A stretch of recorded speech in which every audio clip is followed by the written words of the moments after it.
continuación está basado en un hecho real, pasaje que podría corroborar la persona a la que dedico estas líneas, si no fuera porque tristemente ya no está aquí para hacerlo. A ella le dedico este pequeño cuento. Me hubiera gustado haberlo hecho mucho antes, para que hiciera una de sus críticas, que sin duda siempre fueron constructivas. A mi abuela Enesida, a la que todos los días echo de menos. Enesida era mi madre. Eres una vez una humilde familia que tenía 4 hijos, 3 mujeres y un varón. Vivían felizmente en La Arbella, una aldea de Tiraña, en el concejo de La Viana. Se dedicaban a la ganadería y al campo. El padre de familia trabajaba en la mina. De las 3 niñas que tenían el matrimonio, la más pequeña se llamaba Enesida, la siguiente en edad Ovilia y la mayor Isabel. El varón era apodado como Tino. Su infancia era feliz. Sin disponer de grandes lujos, podían ir a la escuela, algo que les gustaba mucho, y jugar, siempre que no tuvieran que realizar otras tareas como ayudar con el ganado o limpiar la casa. A veces la hermana mayor les hablaba de sus hermanos, de su verdadera madre, María, la cual había fallecido en el parto de su hijo Tino. Después de aquello, su padre Celestino no volvió a casar, si bien no buscó demasiado lejos. Si bien no buscó demasiado lejos, y lo hizo con su cuñada Virginia. ¿Quién mejor podía cuidar de sus hijos que su verdadera tía? Con ella tuvo un hijo, Elías, al que todos sus hermanos quisieron muchísimo. La casa de la familia era la típica casa asturiana, con corredor de madera y una vista preciosa. Les acompañaban también un gato, Perico, y un perro, Tigre. En la pequeña aldea de La Arbella se respiraba aire puro, se vivía a gusto y en perfecta armonía, con los pocos vecinos que la habitaban, pero esta paz no duraría mucho. La guerra civil había dividido el país en 2 frentes, y en Asturias había grandes seguidores del bando de la República, entre los que se encontraban los tíos de Enesida, a la que vamos a señalar protagonista de nuestro cuento. Ella fue la que les contó a todos sus nietos la historia de su vida, y en lo que atañe a su nieta mayor, creo que le narró los hechos con tanta realidad que nunca se le olvidarán. Es más, estaría encantada de que otras personas los conocieran, puesto que forman parte de nuestra comunidad y desde luego de nuestra historia. Como os había comentado, los tíos de esta niña rubia con tirabuzones estaban fugados. Decías así de los hombres y mujeres que, por contrariar al régimen del general Francisco Franco, vivían en el monte, planificando e ideando desde allí la manera de hacer frente a los nacionales. En aquellos momentos, decantarse por ideologías liberales o de izquierdas no estaba bien visto, así que a los que se empeñaban en hacerlo se les quitaba del medio. De esta forma no damos más problemas. Eso fue lo que hicieron con toda la familia de la abuela, pero no solo con sus tíos, ya que debido al abrupto del terreno era prácticamente imposible dar con ellos, e intentaron sacar información a la familia con los métodos más primitivos que el hombre pueda emplear. Se vengaron de su padre, su madre y su hermana, dándoles muerte de la forma más cruel y sanguinaria. Mataron a Virginia un día sacándola de casa delante de sus hijos y sobrinos. Celesto encontró la muerte ese mismo día junto con otras 12 personas, fusilamientos. Enesida se dio cuenta de que su padre no regresaría, ya que el gato Perico, que normalmente lo iba a buscar a la mina, había vuelto solo y estaba demasiado arisco. Según ella, Perico volvió día tras día al pozo durante una larga temporada. También persiguieron y golpearon y aturdieron a su hermana Isabel, hasta el punto que decidió quitarse la vida, por no tener fuerzas para seguir luchando. Después de las vejaciones a las que fue sometida, eso sí, le dio tiempo a escribir una carta de despedida para sus hermanos, justificando su muerte, algo que no superarían jamás ninguno de ellos. A veces la vida te golpea tan fuerte que es casi imposible recuperarse. Para una niña de 11 años, es difícil asimilar de pronto a la ausencia de sus padres. Son su tronco de vida, sus raíces, su pilar, lo son todo, pero en fin, cuando no queda otra opción, hay que tirar para adelante y seguir viviendo, aunque sin saber muy bien cómo. Para Enesida comenzaba una nueva etapa. se separarían de sus hermanos y cada uno por su lado empezaría su andadura por el mundo. A esta niña, que como ya hemos comentado tenía un pelo rubio y ondulado, digno de mención, se le ocurrió vagar por el mundo. Era decidida, porque dicen que la causa obliga, y a ella no le quedaba otra opción. Así que en compañía de su amiga de similares características, caminó por los montes de Tiraña en dirección a Nava. De allí fue a Villaviciosa, y cuando llegó a Lastres, pensó, ¿qué pueblo tan raro sería aquel que marcaba la hora a los que llegaban? Las 3. La anécdota era lógica, si pensamos que solo tenía 11 años y jamás había salido de su entorno. A su aldea ya no regresaría para quedarse, sino que iría de visita y en contadas ocasiones. Anduvo de casa en casa, como ella decía, sirviendo. Era muy trabajadora, así que todas sus amas estaban contentas con ella, aunque también la reprendían por sus vastos modales y su menguada educación. En realidad, ella no sabía por qué lo hacían, pero con el paso del tiempo sacó en conclusión que era por comer con las manos, rascarse la nariz, etc. Esas son las cosas que los padres enseñan a los retoños, ¿no?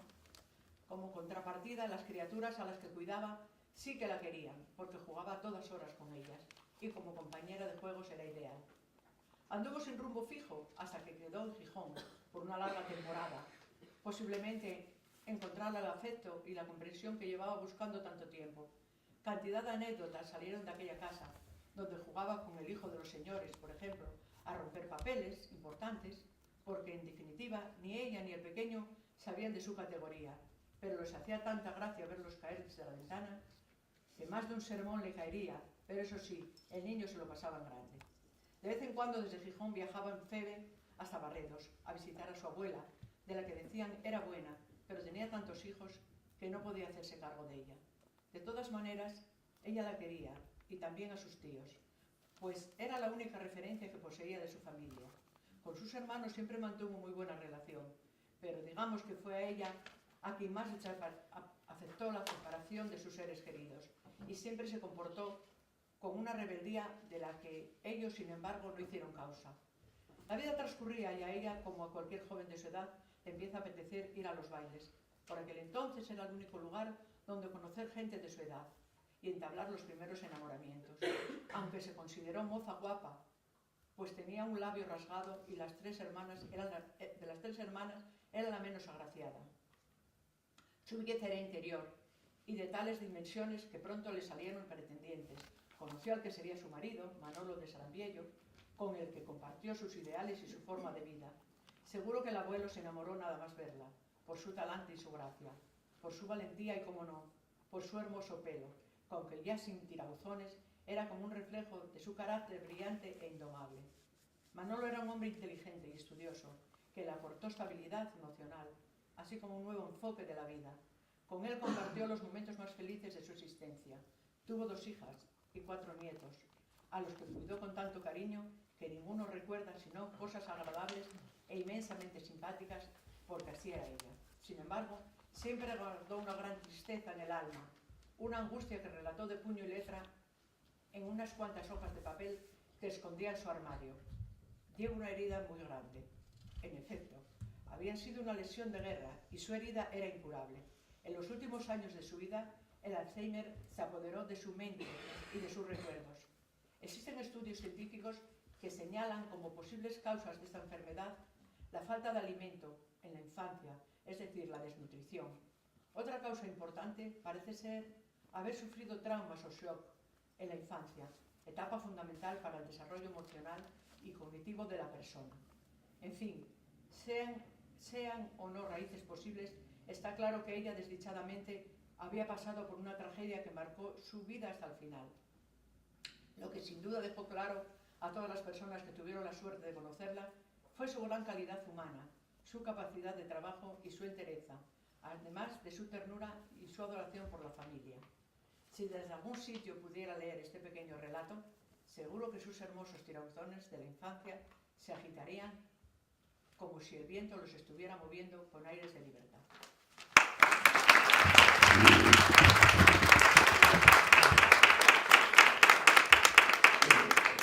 Gracias. Ya os digo, es un cuento que escribió una hija mía a mi madre. Mi madre, pues, pues lo que os dice el cuento. Pasó toda una vida de pequeña, con 11 años, pues ya os podéis imaginar, sufriendo por lo que le había pasado. Entonces, bueno, las hijas mías, las nietas, pues siempre tuvieron en cuenta pues estos temas. Y yo, bueno, me alegro que os haya gustado el cuento, pero por desgracia fue una realidad, no fue un cuento. Gracias a todos por escucharme.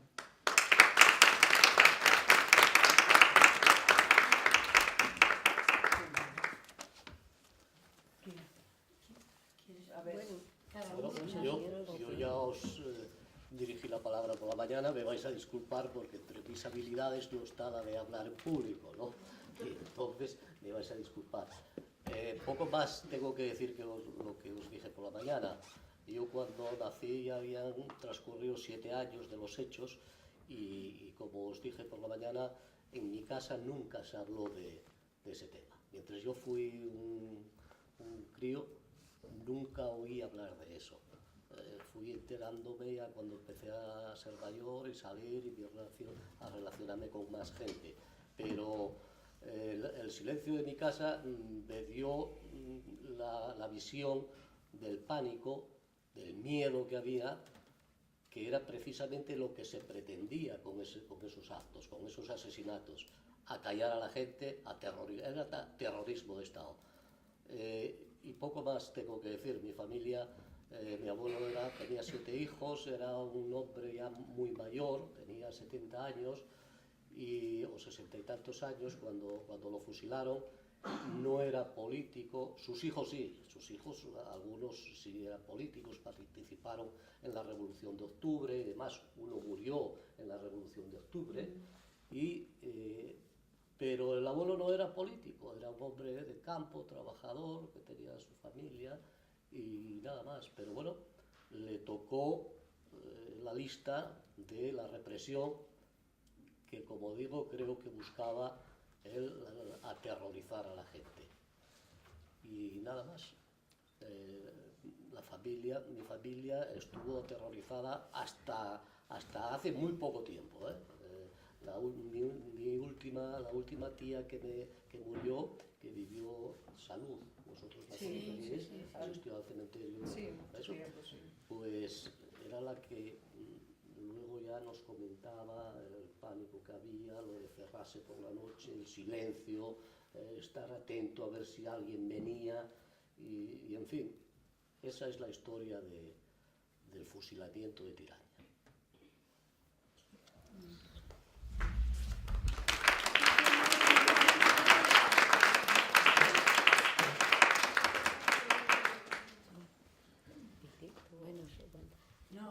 Bueno, yo ya conté por la mañana bastante, pero bueno, ir contando vosotras y luego al final...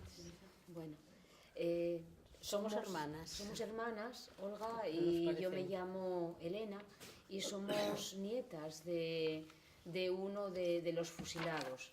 El padre de nuestra madre pues también fue una de las víctimas de aquel fusilamiento.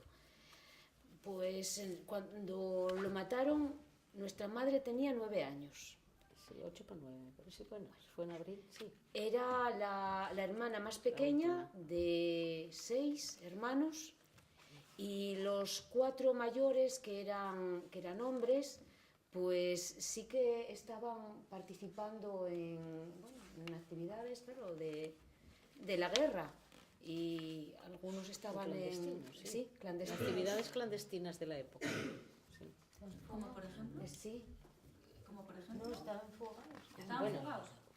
No, a ver, cuando fusilaron a nuestro abuelo, había alguno, yo creo que había alguno que estaba fugado, que debía de ser Alfredo y José. El mayor de los hijos de mi abuelo. Y Alfredo, no sé si era el segundo, me parece. Esos estaban por el monte porque, claro, ya habían venido a buscarlos varias veces y los hubiesen pillado, pues los hubiesen matado seguro, ¿eh? Entonces son de los que llaman fugaos. Los fugaos era gente que se escondía por el monte, por cuevas o por lo que sea, y que luego, cuando tenían posibilidades, bajaban a casa de familiares o conocidos para asearse, para comer, para llevar comida. También es verdad que la familia que quedaba abajo dejaba cosas por el monte en sitios ya que estaban pactados, donde les dejaban allí comida. Mi abuela, que tenía una vaca o algo de eso, cuando subía a catar, pues llevaba la lechera para traer la leche, pero en la lechera pues llevaba cosas que dejaba en los sitios para que ellos lo pudiesen coger. Y luego muchas veces a nuestra madre, que era la más pequeña, la mandaban a recaos también, a lo mejor con una lechera o algo de eso, como era una nena, pues con cosas dentro también, que también ella dejaba en los sitios acordados para que ellos pudiesen cogerlo y alimentarse.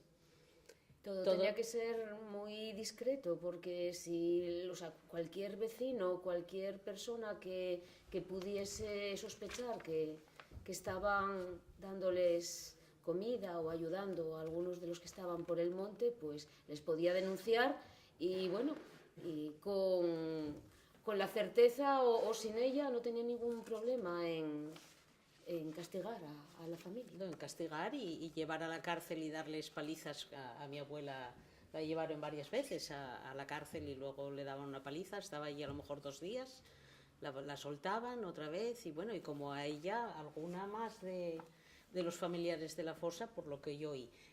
También es verdad que yo le llevo 15 años a mi hermana y en esos 15 años había, lógicamente, políticamente en España, la dictadura que todavía marcaba el país. Lo marcaba, yo creo que todavía sigue marcando en algunos ambientes, pero de aquella mucho más. Entonces, el silencio del que habla Pelayo, yo también fui testigo en mi familia de sentirlo, de oír cuando se iniciaban conversaciones y si a lo mejor estaba yo, paraban y no seguían, eso suponiendo que fuese solo entre la familia. Si había alguien de fuera o con eso, de estas cosas no se hablaba, nunca. Y además es que después yo, según fui creciendo y ya sabiendo cosas, también te mezclas en ese sentir de silencio, de no decir, de no contar. Hasta hace pocos años se cayó. Se hablaba en casa y se sabía cosas. Nosotros de los 5 hermanos de nuestra madre, dos de ellos habían marchado para Francia, porque uno de ellos tenía 17 años el día de la matanza de los 13. Lo contamos esta mañana. Sí, y fue uno de los que lo subieron para matarlo. Pero dijeron que, bueno, el sargento o algo que estuviese allí, que cuántos años tenía y, bueno, ya lo sabéis, que no lo mataron. Es el único que queda vivo de la época. Ahora tiene 96 años, está muy mayor, pero la cabeza todavía la tiene para recordar. Yo traigo aquí una revista que es una revista de 1992 que escribió un señor, Albino Suárez, de La Viana, periodista, no, entre comillas, no lo sé, pero sí que escritor de muchas vivencias de toda la zona. Y en esta revista, pues de alguna manera plantea un pequeño homenaje a los 13 que hay en la fosa.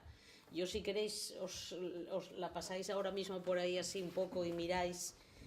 Os podría leer cosas, como por ejemplo que a unos de los que mataron, aquí hay también, son desde la página 13 hasta la 21. Aquí en la 21, este es mi abuelo y este, curiosamente, el abuelo de Pili.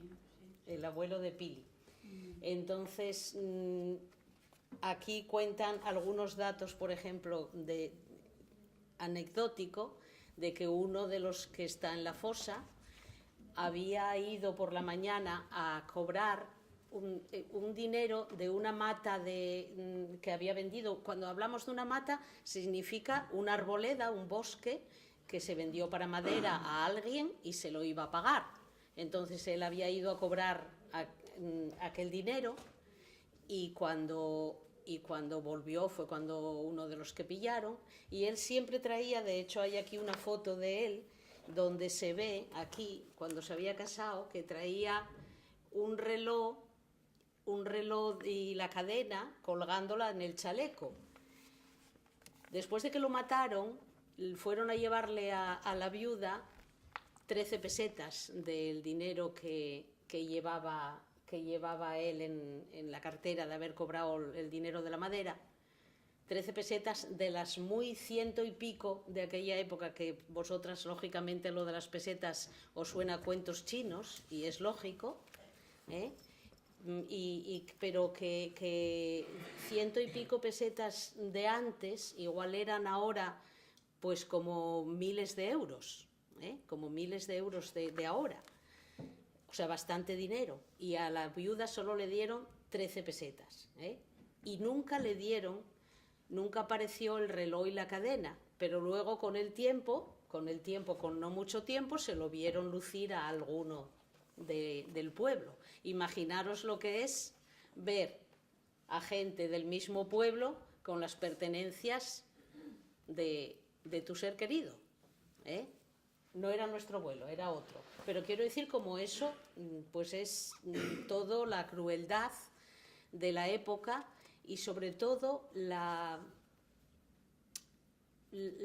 tensión que tenía que ser saber que vives con vecinos que nunca sabes, o sí sabes, que son tus atacantes, de alguna manera tus enemigos, y en algunos casos incluso tus verdugos, porque algunos se sabía que fueron los que contaron, los que contaban que fulanito era no sé qué y no sé qué más. Bueno, acusaban de cosas, sobre todo si querían luego, si tenían algún mal querer con esa familia, lo tenían bien fácil. Entonces, no solamente fue la pérdida de la familia, sino el seguir viviendo la familia como quedó, y seguir viviendo en ese ambiente de esa zona, de ese pueblo, donde sabías que muchos de los que te rodeaban habían sido verdugos y se sabía, lógicamente. Os la paso por ahí si queréis echarle un vistacín. Yo no sé si queréis preguntar algo. Bueno, Elena, algo más que digas tú.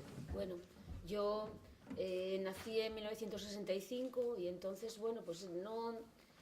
sí que recuerdo en ocasiones a mis padres hablar de esa situación con los padres de Pili, que eran muy amigos. La amistad, yo creo que se fraguó ya desde pequeñas entre Mercedines y mi madre Isabel.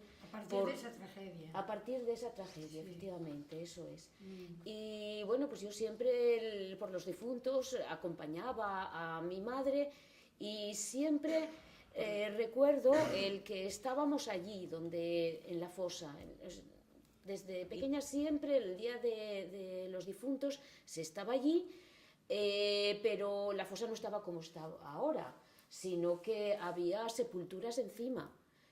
Habían también, pienso, desde mi punto de vista, ¿no?, querido borrar aquel hecho, pues dejando que se pusieran otros enterramientos encima de todos aquellos que estaban.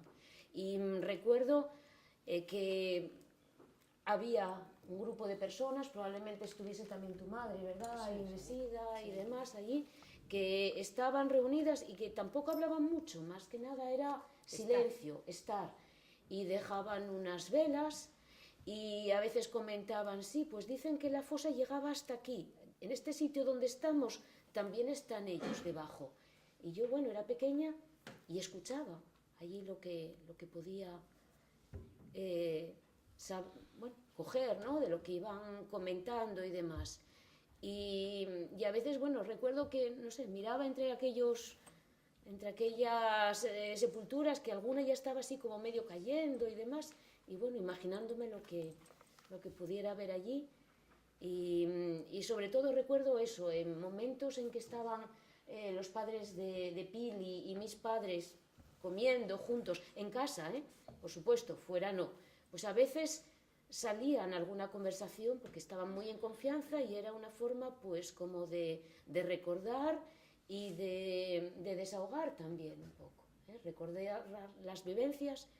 Y bueno, siempre recuerdo eso, a Mercedines como queriendo el día 1 de noviembre el que se estuviese allí y que aquello no se olvidara, y bueno, dentro del silencio que había que mantener, pues un poquitín como el homenaje a esos antepasados, y bueno, o eso, que aquellas personas que estaban allí.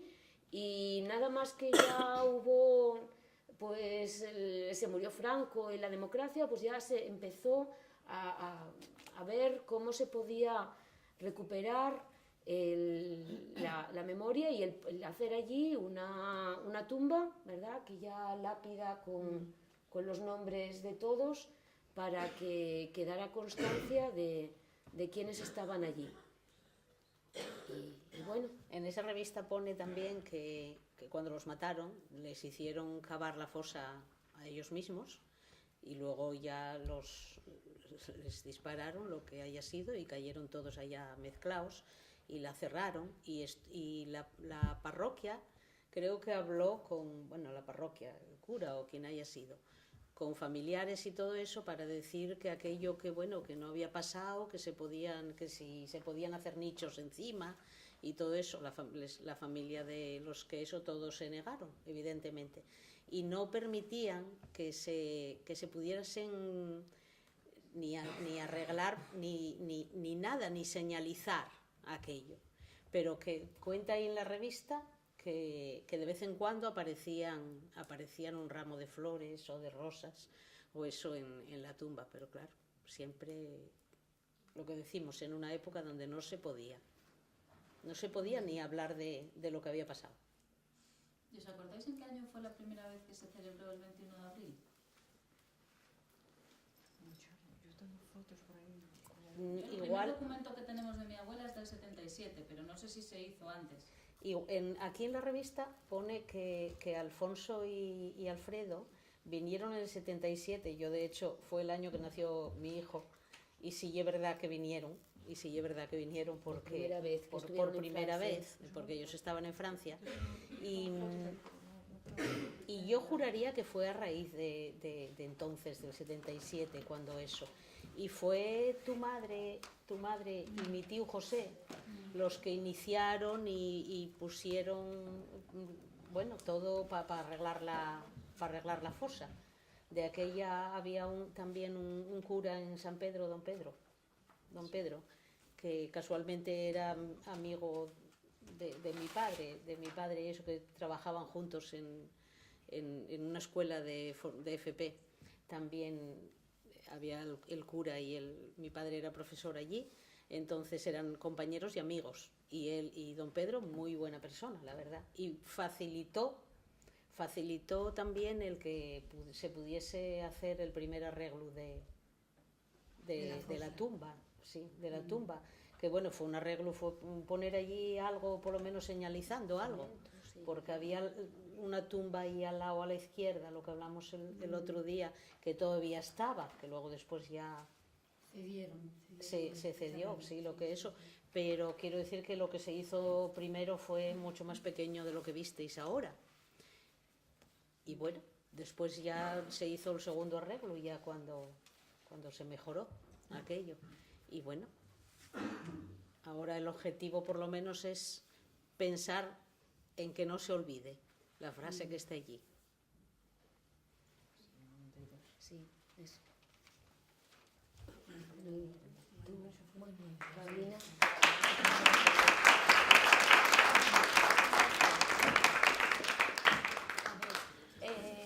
Buenas tardes, me llamo Adelina. Yo, como bien os dijo Pili, a ver, no tengo a nadie directo. Indirecto sí, porque tengo familiares, somos parientes y bueno. Pero mi historia es que mi abuela, como tenía un hermano fugado, que estaba fugado con los tíos de ellas y otros dos más que eran primos todos entre sí, pues bueno, a casa de mi abuela iban pues un día sí y supongo que otro también, porque mis tías eran pequeñas, entonces a mis tías las metían en una habitación y a mi abuela y a su madre en otro lado. Con mi abuela y su madre no sé lo que harían, con mis tías sí, porque la mayor fue la que siempre nos lo fue contando luego. Pues le decía, mira, ahora van a matar a ¿dónde está tu tío? Que si no, mira, van a matar a tu madre, pues ahora van a matar a tu abuela. Pues había un molino y, bueno, por donde cae el agua que hace girar la rueda del molino, pues decían, si no decís dónde está Luis, mañana venimos y vais todos por el cubo, primero los pequeños y luego los mayores. O sea, era una presión a las niñas que eran pequeñas, por si sabían, habían oído o no sé qué, dónde pudiera estar, para que ellas lo dijesen, porque sabían que, claro, mi abuela y su madre no lo iban a decir por mucho que les hicieran. Entonces mi abuela ese día estaba embarazada de mi padre y estaba de 8 meses. Y allí estuvo. La llevaron presa allí, en San Pedro. Estuvo allí pues para llevarla a la fosa, con su panza y mi padre dentro. Y bueno, siempre hay una persona caritativa dentro de la maldad o de lo que queramos. La vio de aquella manera, le preguntó por qué estaba allí, dijo que porque tenía un hermano en el monte, pero que ella no tenía culpa de que su hermano anduviese por allí. Tenía los mismos ideales que él, pero bueno, ella tenía otra vida. Y entonces le dijo que si no tenía nadie que la pudiera sustituir.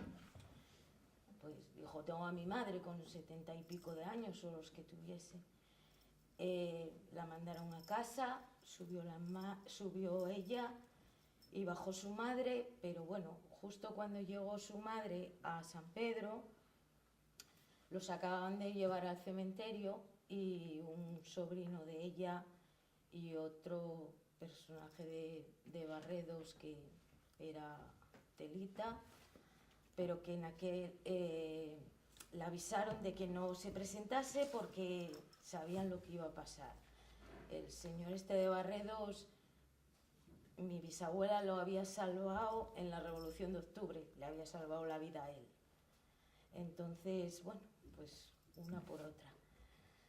El caso es que al final mi abuela no la mataron ese día, nació mi padre. A la semana siguiente de nacer mi padre mataron a su tío y a otros 2 primos de ellos y de la madre de ellas. Y mi abuela falleció al año siguiente con 31 años, harta de miseria y con 5 hijos y falleció con 31 años. La llevaron al cementerio y así la enterraron donde debía de ser, porque bueno, pero como era roja, desapareció su tumba muy pronto, porque claro, no importaba a nadie. Entonces a mí lo que me une con la fosa es que desde pequeña, yo nací pues en el 70, ya los últimos años de Franco. Cuando yo empecé a saber de estas cosas, pues ya estaba la fosa en la primera fase, ya ibas allí, ya veías la sepultura. Y yo siempre que iba al cementerio de San Pedro, pues, y siempre que voy al cementerio de San Pedro, voy a la tumba a llorar, a ver a mi abuela, porque, a ver, no sé dónde está enterrada, está allí, unos dicen que aquí, otros que allí, que bueno. Entonces para mí significa el ir allí y saber que estuvo pues allí dispuesta para matarla y voy a la fosa porque, bueno, no sé, porque podía estar ella allí. Ella, mi padre, y con lo cual yo no estaría hoy aquí contándoos esto. Pero bueno, así es.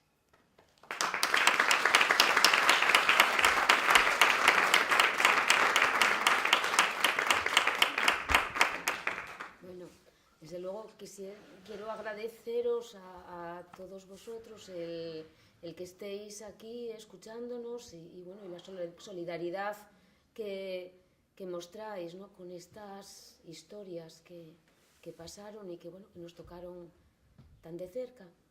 Entonces, bueno, gracias a Candela y a toda la asociación por organizarlo, pero sobre todo el esfuerzo de venir aquí y pasar un día, un sábado, ¿verdad?, con toda la actividad que tenemos hoy en día, y dedicar este esfuerzo, pues es algo muy importante y os lo agradecemos mucho, de verdad.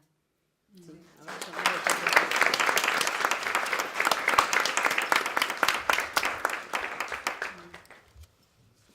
Yo quiero añadir que, aunque mi madre sí que habló siempre, mi abuela siempre guardó silencio. Mi abuela pasó años sentada, ya cuando era mayor, se sentaba ante una ventana y empezaba a hacer así un movimiento, así, y se quedaba mirando en silencio, con un velo de tristeza muy grande, y se acabó como convirtiendo en una sombra. Y ella tenía miedo a hablar de ello, incluso cuando murió, que ya eran los últimos años del franquismo y la gente ya se atrevía un pelín más a hablar, por lo menos cuando estaba en familia y ella cerraba siempre las ventanas cuando mi madre hablaba. Mi madre escuchaba la Pirenaica, que era Radio España Independiente, que estaba en Andorra, creo, por ahí, bueno, pero se oía aquí. Y mi abuela tenía pánico y cerraba todo, tenía mucho miedo a que bueno, volvieran a llevar a alguien de su familia y lo mataran. De hecho, les pidió a sus dos hijas que nunca se metieran en ningún partido porque, claro, su marido lo habían matado por sus ideas políticas, entonces murió con ese miedo en el cuerpo. Pero bueno, ya no cuento más porque ya os conté esta mañana. Yo os quiero agradecer también que estéis aquí porque, imaginaros, nosotros, yo no conocía a mis abuelos porque los mataron el mismo día, a los dos, al abuelo y a la abuela. Entonces yo pienso, vosotros, pues, bueno, sois unos nenes que supongo que tendréis abuelos, oye, alguno ya fallecería, pero bueno, y es diferente de fallecer, de conocer al abuelo, fallecer, pasar un tiempo con ellos. No os imagináis la pena tan grande que lle preguntar a tu madre cuando eres pequeña, ¿por qué fulanita y menganita tienen abuelos y yo no los tengo? Es que los tuyos te los mataron. Entonces, en aquel momento ya, aunque seas pequeña, aunque tengas 4, 5, 6 años, que yo cuando empieces a entender, dices, bueno, ¿por qué me los mataron? ¿Pero quién me los mató? Y claro, mi madre no tenía tampoco muchas habilidades sociales, entonces ella explicaba las cosas a su manera. Pues mira, y me explicaba, yo desde pequeña, yo tengo 68 años, o sea, imaginaros, yo desde pequeña recuerdo de toda la vida a mi madre contar la verdad. En otros casos sería tabú el tema. Mi madre contó con pelos y señales lo que pasó. Ese 21 de abril de 1938 estaba grabado en ella. Y es lo que os contaba en el cuento que escribió la hija mía. Ella enfermó de Alzheimer y no se acordaba de nada, lo que había comido el día antes, ni nos conocía. Pero decía, iba al médico, al neurólogo.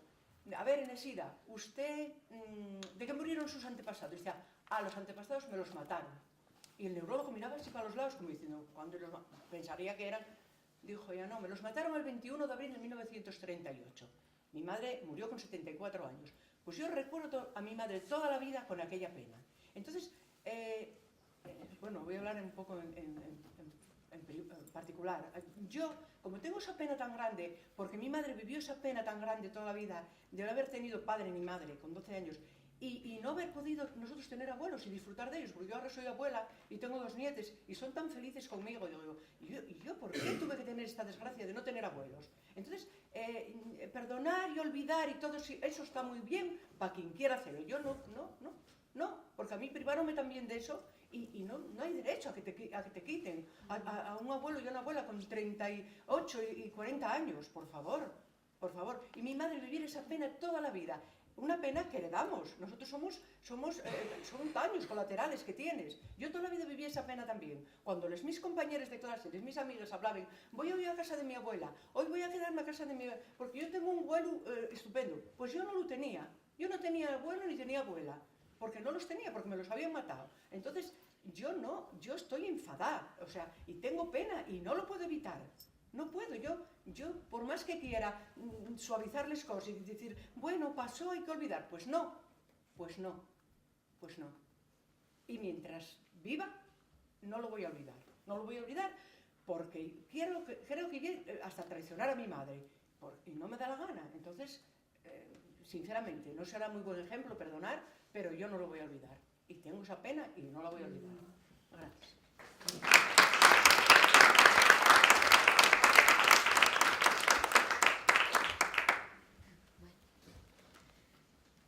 Yo creo que no es cuestión de olvidar, creo que no lo vamos a olvidar ninguno.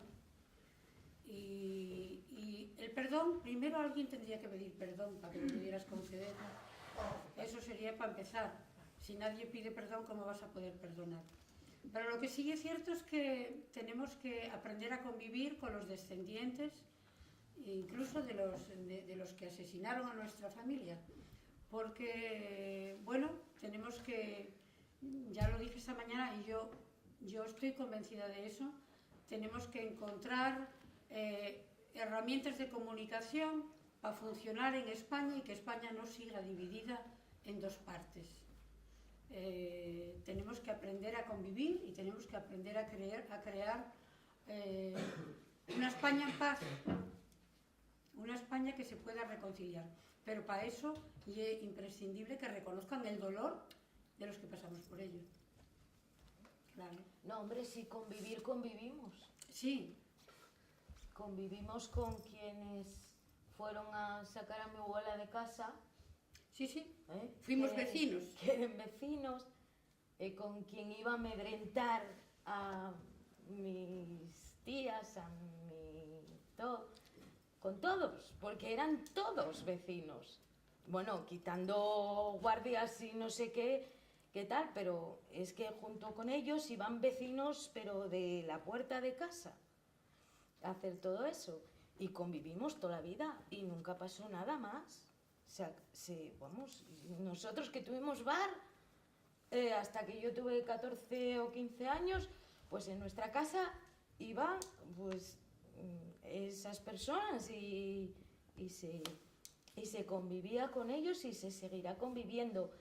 Pero yo sé quiénes eran y lo tienes ahí. Y ves a los familiares, porque ahora ya murieron casi todos y cuando los ves lo piensas, pero luego ya dices, bueno, ya pasó. Pero no se puede olvidar. No se puede olvidar, pero no por nada, sino simplemente para que no vuelva a ocurrir. Para que no vuelva a ocurrir. Y por rendir un homenaje a toda esa gente que murió, que mataron, porque a mí en una contienda civil como la que hubo del 36 al 39, pasan muchas cosas, y por una parte y por la otra, pero estamos hablando de una guerra, de un enfrentamiento. Pero lo que no se puede permitir es que una vez terminada la guerra se esté maltratando, se esté haciendo lo que se hizo, matando gente, metiendo miedo, no sé, no. Eso ya no es una guerra civil. Eso ya fue un genocidio que no quiere nadie reconocer, ni que nadie porque todavía eso, nos cuesta hablar y precisamente para todo eso hay que hablar y hacer cosas como estas y que vosotros, que sois unos chavales, sepáis qué pasó y entendáis que yo no tampoco quiero decir que los míos, por el hecho de que los hayan matado, no hayan hecho sus cosas cuando estuvieron en la guerra o cuando no sé qué. No, ni todos eran muy buenos, ni los otros muy malos, pero la guerra ya había terminado. Y porque yo piense distinto a no sé quién, o simplemente no porque piense, sino porque aquel señor vivía mejor que yo y entonces yo le tenía envidia y yo, como era de los amigos de no sé quién, pues ese y es rojo, hay que matarlo. Y no era así, ni por pensar, porque ahora mismo todos pensamos uno una cosa, otro otra y no pasa nada, convivimos y no nos matamos, ¿no? Pero bueno, simplemente eso, que no se... Yo no lo voy a olvidar lo que pasó en mi familia. A mi hijo intento que no lo olvide tampoco, pero por lo menos recordarlo, vale, no guardar rencor a nadie, pero saber que esa época en España existió y que hace 4 días que fue. Sí, sobre todo eso, el que la memoria se mantenga para que no vuelva a pasar, que seamos conscientes de lo que podemos llegar a hacer, ¿no? Las guerras son terribles y una guerra civil yo creo que todavía más. Y de hecho muchas veces en casa sí que lo he oído, ¿no? Porque puedes tener el enemigo al lado. O dentro de la familia también. Porque bueno. Sí. Y eso es algo también que yo recuerdo de mi madre, una cierta desconfianza hacia cualquier persona que no fuese realmente muy íntima, ¿eh? Sí. O sea, bueno, sí, una relación... Nuestra madre era desconfiada hacia los sí. desconocidos a priori. Eso es. Y yo creo que eso era debido a lo que vivió, a lo que pasó. Eso es lo menos que le puede haber pasado. Sí. Bueno, Sí, bueno. claro. Sí. También, desgraciadamente, tuvo Alzheimer. También, Sí, como lo que sí. contaba María Isabel, y ella también olvidó todo. Yo creo que hay una cosa importante, que es que ahora se está desarrollando una cultura, por lo menos en parte de la sociedad española, de aprender a resolver los conflictos de una manera dialogada. Yo soy maestra, me jubilé no hace mucho, y teníamos un programa dentro de la escuela de resolución pacífica de conflictos, con el que yo estuve muy implicada, precisamente porque por venir de una situación de conflicto no resuelto de la guerra y familiar, pues me impliqué mucho con ese programa. Pienso que es muy importante que los jóvenes aprendáis a desarrollar herramientas para solucionar los conflictos de una manera razonada, que no sea solo una respuesta visceral. En los conflictos, pues a veces hay una primera salida que es visceral, pero luego la inteligencia de la persona tiene que ser capaz de pararse a reflexionar y ser capaz de comunicar con el otro y ver lo que hay de parte y parte y aprender a resolver conflictos, porque yo viví toda mi infancia pensando que el conflicto estallaba y cuando estallaba ya no había solución. Eso dentro de la familia, pero tenía sus raíces aquí, en todo esto que se había quedado sin resolver. Entonces, fue todo un proceso en mi vida, aprender que el conflicto tenía un origen, un desarrollo, pero que también podía tener un final y una resolución pacífica. Y bueno, eso en los últimos años, sobre todo de mi trabajo, por lo menos en los 20 últimos años de mi trabajo, hice mucho esfuerzo en trabajar por llevarlo a la escuela. Y creo que es importante que las nuevas generaciones aprendáis a convivir con esa cultura de la gestión de los conflictos de una manera más sana.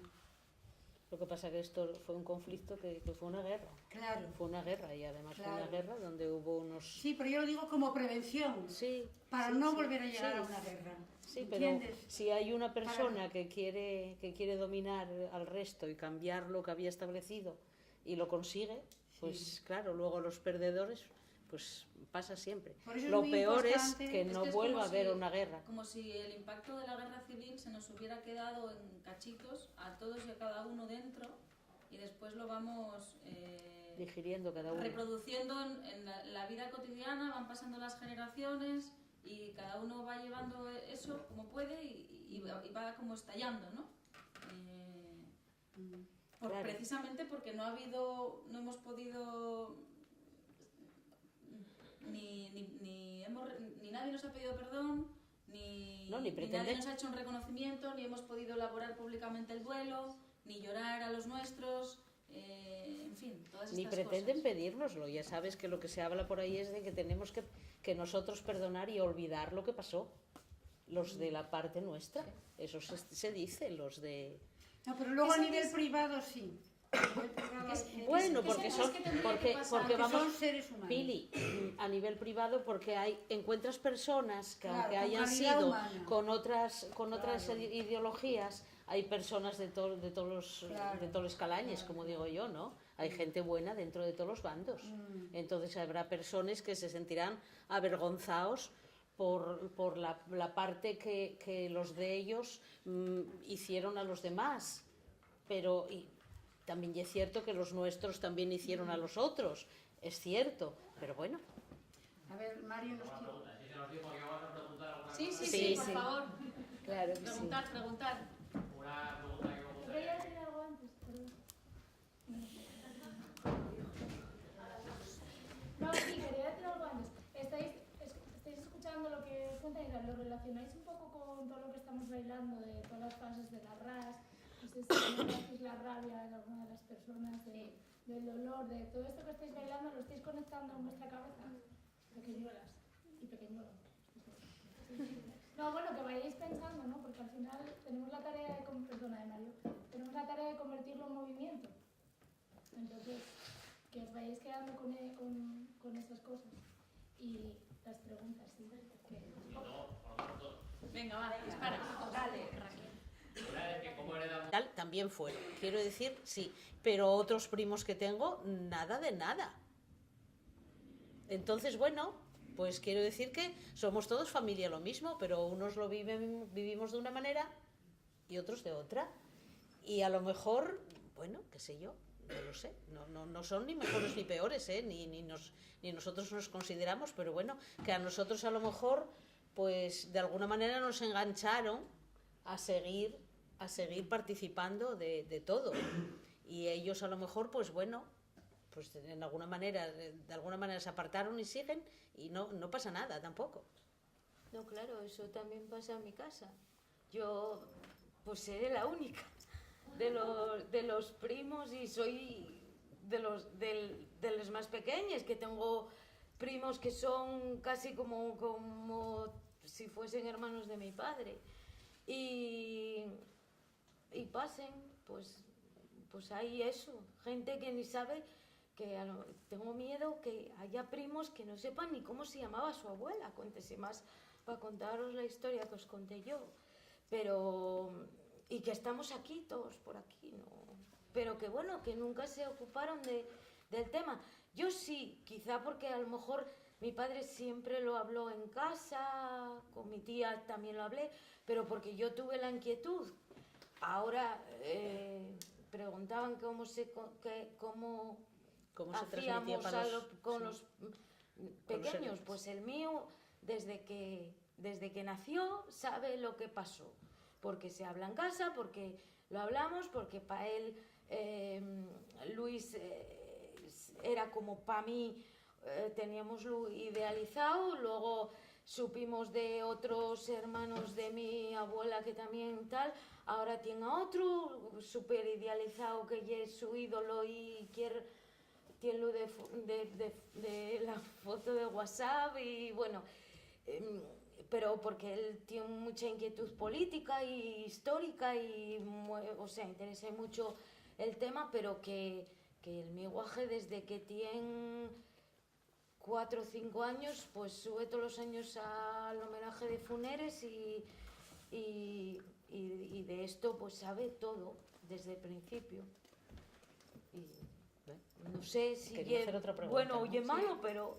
¿Más cosas que queréis preguntar por ahí? No, que quería él hacer otra pregunta. Mario, ¿no Dijo tenías que eran otra dos. pregunta?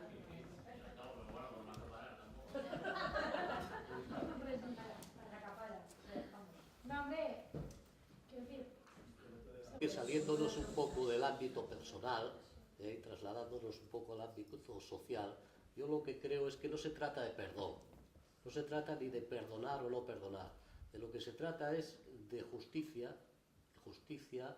y de aceptar la realidad histórica, que no se está aceptando, revisar la historia y acercarla un poco más a la realidad, y sobre todo de justicia, porque lo que ocurrió fueron crímenes, y en una sociedad como la nuestra no se puede permitir que los crímenes queden impunes. Por lo tanto, yo creo, saliéndonos un poco del ámbito personal, de las vivencias y demás, yo creo que lo que tendría que abocar es a un proceso de juzgar todos estos hechos, al menos de juzgarlos, y entonces pues sí podríamos hablar de que se ha reparado en parte, o por lo menos que una sociedad como la que tenemos ahora, la sociedad de derecho, pudiéramos justificarnos ante nosotros mismos, porque no se ha hecho justicia. Y es lamentable que en la época en que vivimos, presumiendo de democracia, de Estado de Derecho, seamos el único país que no ha juzgado el fascismo. El único. Incluso en Argentina, que fue mucho más reciente, se juzgaron esos hechos. En Alemania se juzgaron a los nazis. En Italia. En todos los sitios donde hubo fascismo y hechos parecidos a estos, incluso en mucho menor cantidad, se cerró la historia con justicia y se aceptó socialmente la realidad. Y aquí no lo hemos hecho todavía. Por lo tanto, yo creo que no se trata de perdón o no perdón, se trata de justicia y de aceptar la realidad histórica.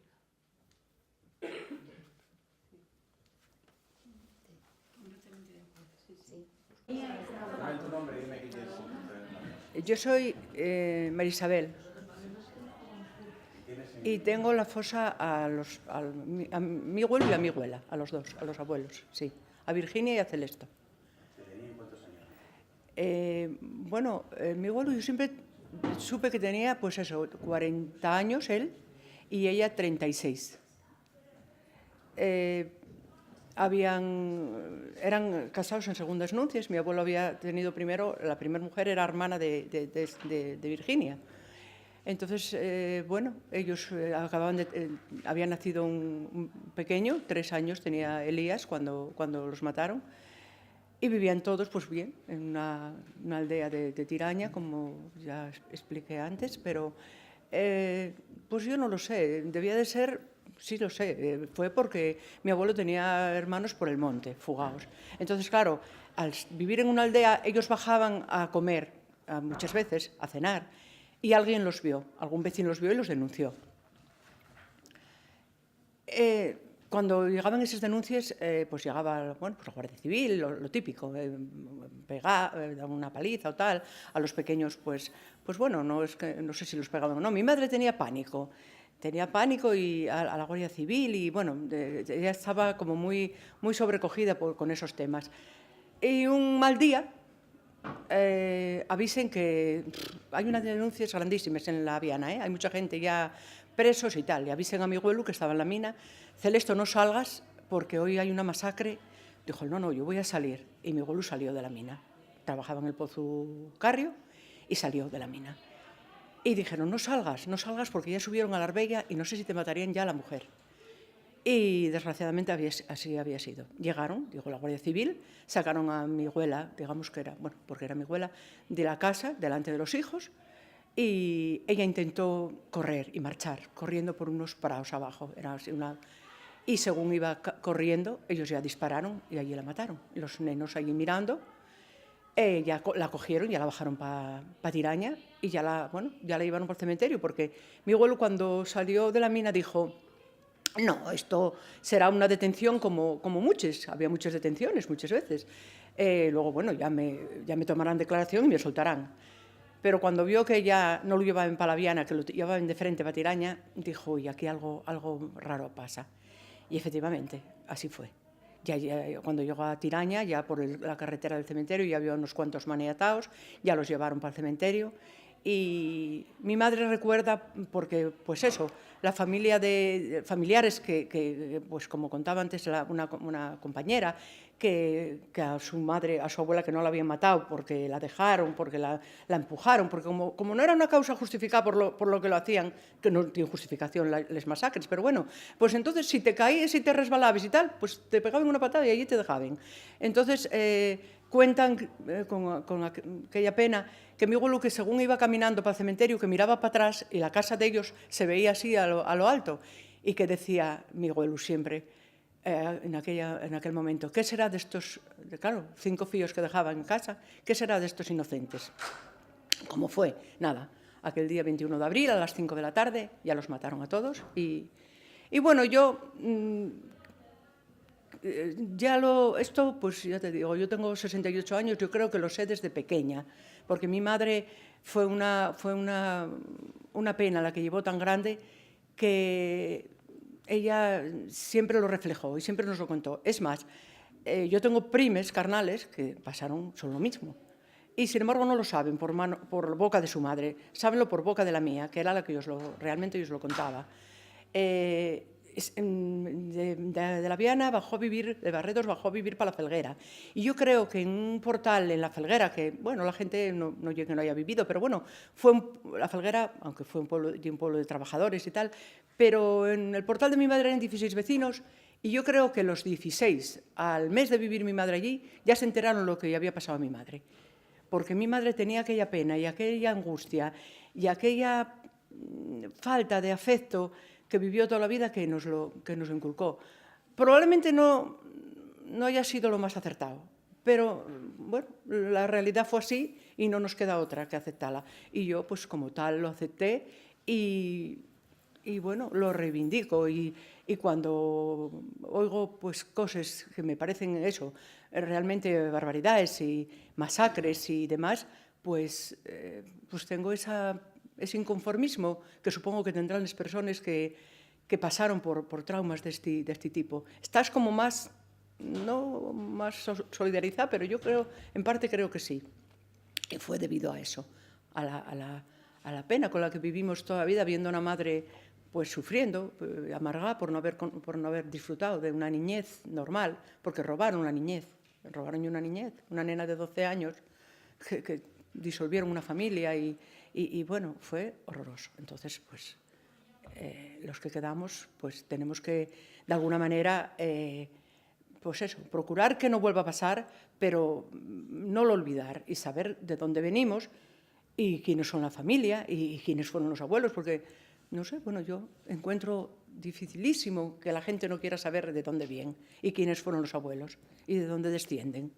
No sé, a mí parece una cosa tan sumamente normal que sepas, que quieras saber de dónde vienes, que yo, vamos, hágalo con la mejor voluntad. Bueno, una pregunta, estamos en una guión, pregunto yo, ¿qué reconocimiento merecéis o merece el hecho que... Bueno, por reconocimiento ya lo comentaba un compañero antes, pues eso, que lo reconozcan, simplemente que lo reconozcan, que es que se ponen a hablar de la guerra civil y encógense de hombros y dicen, bueno, eso como ya pasó, además, bueno, hubo vencedores y vencidos. No, perdona, hubo vencidos, que fueron los que perdieron la guerra y los que masacraron después de acabar y durante muchos años después. el reconocimiento, pues eso, que reconozcan que fue verdad lo que pasó. Simplemente que lo escriban y que lo digan, que todavía no había ningún político, fíjate, no había ninguno decir, pues sí, pasó, hombre, faltaría más, que los de izquierdas no lo reconozcan, pero bueno, que reconozcan lo que pasó, que reconozcan lo que pasó, no con ese cinismo no sé qué comentario hicieron el otro día por la televisión. Sí, el presidente del gobierno. Quitaron una calle en Galicia, no sé qué calle había sido, y resulta que había sido un masacrador, había matado a medio pueblo, y dice, no sé por qué quitaron el nombre de esa calle. ¿Cómo que no lo sabes? ¿Cómo que no lo sabes? Entonces, yo ahora mismo, pues yo lo que quiero, que lo reconozcan. Estoy esperando todavía que alguien dé una explicación y que diga, no, explicar, inexplicable el tema, pero bueno, que alguien diga, pues sí, fue verdad lo que pasó. El 21 de abril de 1938, en Tiraña mataron a 13 personas inocentes, dejaron un pueblo entero de nenos, de unos cuantos rapacinos huérfanos, unos de padre y madre y otros de padre y otros de madre, y fue una lacra, fue tremendo. Pues que lo reconozcan. Por lo menos ya nos sentiríamos satisfechos los familiares. ¿No vayáis al registro civil y encontréis? Pues sí, vas al registro civil y resulta que encuentres con que murieron de eso, de una hemorragia. Bueno, por Dios, que me digan qué pasa, no sé, yo no estoy muy ducha en historia, pero bueno, que pase en otros países tercermundistas, pero aquí, que tanto presumen de demócratas y que sí, que, por favor. ¿Y tienes que oír todavía eso? Hombre, eso es lo menos que podemos pedir, que lo reconozcan. Pues yo creo que tenemos bastante. Gracias. Muchas gracias. ¿Quién más quiere hablar? ¿Tienes palabras? ¿Quieres, Olga? Vale, pues nada, empieza tú. Bueno, pues yo soy Olga y ella es mi hermana Elena. Yo soy Elena. Y somos nietas de Benito, el que llamaban el Camamo, que es uno de los 13 que forma parte de la fosa de Tiraña. Nuestro abuelo debería de tener unos 52 años cuando lo mataron. Y por lo que sabemos, él no estaba implicado en política, más bien era la persecución debido a los hijos, que sí que eran de izquierdas y algunos estaban pues en el monte y perseguidos, y ese es el motivo de que lo hayan. Sí, no, y tu pregunta también lo que quieras. Sí. Bueno, en realidad, ¿desde cuándo ibais reuniendo vos o yendo al cementerio públicamente? Yo prácticamente, yo creo que desde el 77 o antes ya fui siempre que eso, y luego por los santos, cuando se van a los cementerios, siempre se iba allí a aquel rincón, aunque no estuviese arreglado como está ahora la fosa. Yo soy mayor que ella y llevo 15 años, entonces me imagino que fui más veces. Luego hubo algún año que por trabajo no pude ir, aunque la verdad es que casi siempre me arreglé para pedir permiso por la tarde y estar allí. Muy bien. A nivel personal, ¿qué huella os dejó esto que ocurrió? A nivel personal, sobre todo por las vivencias que se veían en casa, de mi madre, mi padre no tenía nadie allí, pero él también era de las mismas ideas, los dos, y entonces lo que había pasado allí era algo que se respetaba muchísimo en casa. Cuando yo era pequeña no se hablaba porque nosotros habíamos marchado a vivir a Moreda, y entonces allí pues bueno, ya no teníamos gente cercana que participara de esas vivencias, ni se hablaban por lo que dijimos. Pero bueno, lo más que eso era cuando se juntaban ellos con sus amigos del alma, que eran los padres de Pili y la tía y el marido también, América y Serafín, que entonces cuando estaban los 6, la verdad es que en ninguna reunión de los 6 faltaba esa conversación, en ninguna. Y lógicamente nosotros, pues bueno, cuando ibas y estabas allí con ellos, pues también era lo que ibas escuchando. Era yo cuando más recuerdo de oírlos hablar de lo que había pasado, era precisamente cuando se juntaban ellos. Y bueno, luego cuando también en casa se juntaban mi tía o sea, mis tíos, Pilar y José, y bueno, cuando se juntaban en casa y vivía mi abuela también, lógicamente también se hablaba de ello. Pero había mucho silencio igual, ¿eh? O sea, era un hablar casi siempre, aunque supieses que estabas solo en casa, que estaban solos en casa, siempre con el resquemor.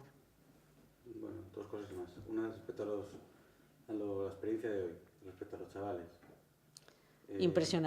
Impresionante el que niños y niñas de estas edades estén, digamos, interesados en conocer esa historia pasada de nuestro país, de nuestra zona, y que ver que tienen ese interés y no sé, y el esfuerzo que supone el haber pasado esto y lo que están haciendo y trabajando, eso es muy loable y de agradecer. Bueno, pues nada, una pregunta que le hice a ella que me parece importante, que es quién y cómo tiene que dar pasos para que esta herida se vaya cerrando. De la administración me refiero. Bueno, yo creo que el que se reconozca lo que pasó y bueno, más que herida, yo creo que el que se mantenga el homenaje anualmente para mantener viva la memoria, pues con eso yo ya me doy por satisfecha, ¿no? El que las personas morimos, bueno, sí, claro, todos sus abuelos se mueren, sus bisabuelos y demás, pero no es lo mismo morir de muerte natural que en una situación trágica como esta, que les han ido a buscar y les asesinaron. Entonces, bueno, pues que nosotros ahora, antes nuestros padres, y esperemos que nuestros hijos pues mantengan viva la memoria y sobre todo la labor de la asociación, el que se mantenga esa llama y que no quede en el olvido. ¿No es responsabilidad también de la administración hacer esto? ¿No es solamente vuestra? Bueno, yo creo que la administración lo primero que debía de hacer era no solo reconocer nuestra fosa, sino las de todas las que hay por ahí, incluso sin conocer todavía, sin saber, que favoreciesen el llegar a localizaciones y el ponerlas en valor porque pasó. Pero, bueno. Muy bien. Gracias. Pues muchas gracias. A ti. Yo supongo que Candela os lo hará llegar todo esto. Estamos hablando, presítate primero. Bueno, yo soy Pelayo, soy nieto de Baldomero Suárez, uno de los 13 fusilados en el cementerio de Tiraña, y lo que me gustaría destacar es que yo no tuve consciencia de lo que había pasado hasta muchos años después. Yo nací 7 años después de los fusilamientos y en mi casa nunca se hablaba de ese tema. Yo me enteré después de tener una cierta edad y por otros canales, es decir, por las relaciones sociales y demás, porque en mi casa había un pacto de silencio, no se hablaba del tema. Yo creo que debido al miedo y demás, ¿no? Por lo tanto, mi vivencia que expresan otros afectados por estos mismos hechos no las tengo, ¿no? No obstante, lo que me gustaría destacar es eso, el silencio que había, el secretismo total, no se hablaba del tema. Por lo tanto, creo que se puede atribuir al miedo, ¿no? Al miedo que había. Y luego me gustaría destacar algo que pienso ahora, ¿no? Que en el tiempo que estamos debería de hacerse ya justicia. Justicia. No se trata de perdón, de revancha, sino de aceptar los hechos que ocurrieron, juzgarlos como lo que fueron, crímenes, asesinatos, y aceptar la realidad histórica. Yo es lo que creo que debemos hacer ahora con el tema de continuar acudiendo a la fosa común, homenajeando a los que están allí, creo que lo principal sería la reivindicación de que se haga justicia y reconocimiento histórico. Pues muy bien, Brian. Pues muchas gracias. Digo, ya hablamos de lo que quieras tú. Vale. Cuando quieras.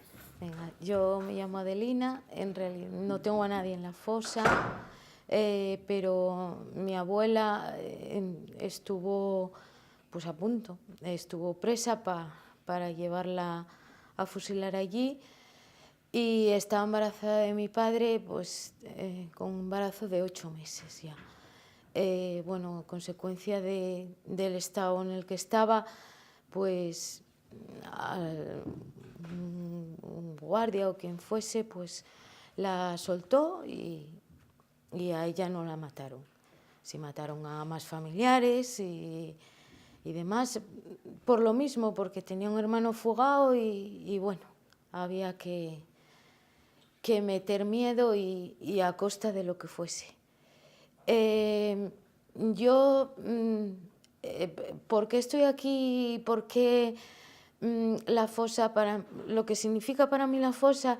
Pues yo, claro, soy más joven, yo ya nací en los últimos años del franquismo.